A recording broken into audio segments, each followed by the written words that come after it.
Hi dear friends, welcome to my blogs TC Blogs. So today I am going to readings to the power of determinations. So let's start it.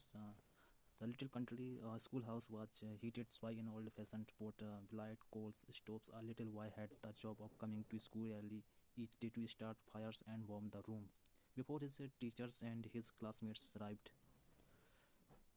So once morning, they arrived out to find the schoolhouse engulfed in flames. And they dragged the unconscious little boy out of the flaming buildings, more dead than alive. He had major burns over the lower half of his body and was taken on the nearby country hospitals. From his bed, the dreadfully burned, semi-conscious little boy faintly heard to the doctor talking to his mother.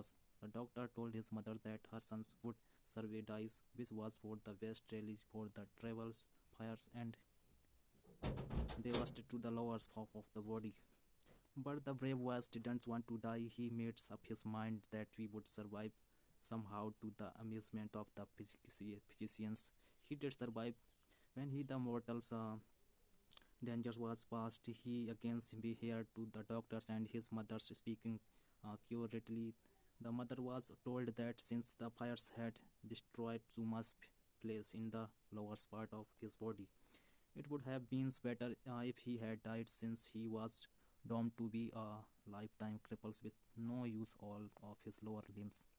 Once more, the brave was make up his mind. He would not be a cripple. He would walk, but unfortunately, from the waist down, he had no motor ability. His thin legs just dangled there, all but lifeless. Ultimately, he was released from the hospitals. Every day, his mothers would massage his little legs, but there was no feelings, no controls, no things at his uh, determination that he would walk was as strong as ever. When he wasn't in bed, he was confined to a wheelchair. One sunny day, his mother wheeled him out into the yard to get some fresh air.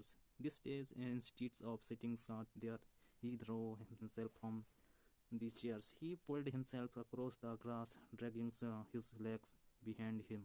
He worked his way to the white picket fence, watering their slot with a great effort. He raised himself up on the fence, then stake by stake the begins dragging himself along the fence, resolved that he would walk. He started to do this every day until he wore a smooth path all around the yard. Beside the fence, there was nothing sir wanted more than developed life in those legs.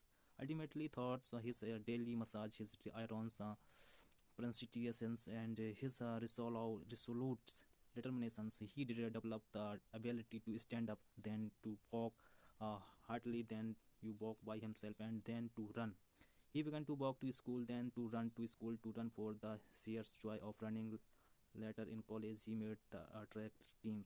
Still later is Madison Square Garden. This young man who was not expected to survive, who would survive Surly Near's walk, who could never stop to run.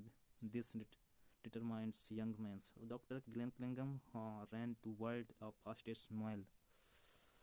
Here is a real story of Dr. Glenn Clingham. He becomes survivably disabled in free accidents, fire accidents in his childhood. The lessons highlighted the power of determinations he had, and how this power enabled him to struggle against and overcome the challenges that started him in the face. Ultimately, he became the fastest mile runners of the world. So, the story is about to Glenn Clingham. Uh, uh, he is a uh, writer to the uh, writer to the uh, lessons bird white the winds. So please tell me how to reading lists. Thank you so much.